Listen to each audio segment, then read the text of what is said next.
وہ آپ صلی اللہ علیہ وسلم نے بتانی شروع کر دی، جس کی اہل مکہ کے پاس کوئی تردید نہیں تھی۔ اسی طرح سب سے بڑا جو اس موقع پر امت مسلمہ کے لیے جو اعزاز نصیب ہوا وہ صدیق کے لفظ کا ہوا، کہ جب اہل مکہ نے حضرت ابو بکر صدیق رضی اللہ تعالی عنہ کو یہ کہا کہ کیا تم یہ تصور کرتے کہ کوئی آدمی یہاں سے شام کی طرف جائے، وہاں مسجد اقصی بیت المقدس دیکھے اور وہاں سے پھر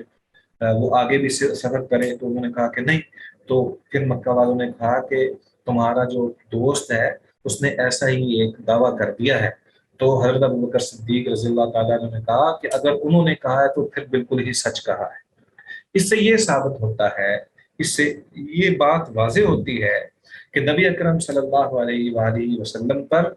سیدنا ابوبکر صدیق رضی اللہ تعالیٰ عنہ کا آنکھیں بند کر کے ایمان لانا تھا، کہ اسی موقع پر اللہ تبارک و تعالیٰ نے پھر ان کو صدیق کا خطاب دیا۔ اسی طرح معراج کا فائدہ یہ بیان کیا گیا ہے کہ جس میں اللہ تعالیٰ کی نشانیاں نبی اکرم صلی اللہ علیہ وآلہ وسلم کو دکھائی گئی ہیں، اور انبیاء کے بارے میں یہی اللہ تعالیٰ کی سنت ہے، جیسے اللہ تعالیٰ کہتے ہیں وَكَذَلِكَ نُرِي إِبْرَاهِيمَ مَلَكُوتِ السَّمَاوَاتِ وَالْأَرْضِ لِيَكُونَ مِنَ الْمُوقِنِينَ، اور حضرت موسیٰ علیہ السلام کے بارے میں فرمایا لِنُرِيَكَ مِنْ آيَاتِنَا الْكُبْرَى، اور اسی طرح دیگر بھی انبیاء علیہ السلام سے معجزے ظہور پذیر ہوئے۔ تو یہ ایک ایسا واقعہ ہے جو کہ اسلام کے اندر سب سے اہم بھی ہے اور محیر العقول بھی ہے، اور اہل مکہ اس واقعے کے سامنے مبہوت رہ گئے اور ان کے پاس اس کا کوئی جواب بھی نہیں تھا۔ چنانچہ یہ ایک ایسا واقعہ ہے جو آج بھی امت مسلمہ کے لیے بہت ہی عظیم الشان نبی صلی اللہ علیہ وسلم کے معجزے کے طور پر، نشانی کے طور پر موجود ہے، اور اس پر امت مسلمہ کا یقین اور ایمان ہے، جبکہ جو منکرین حدیث ہیں یا حدیث کو ماننے والے نہیں ہیں یا پھر وہ معجزوں کے منکر ہیں،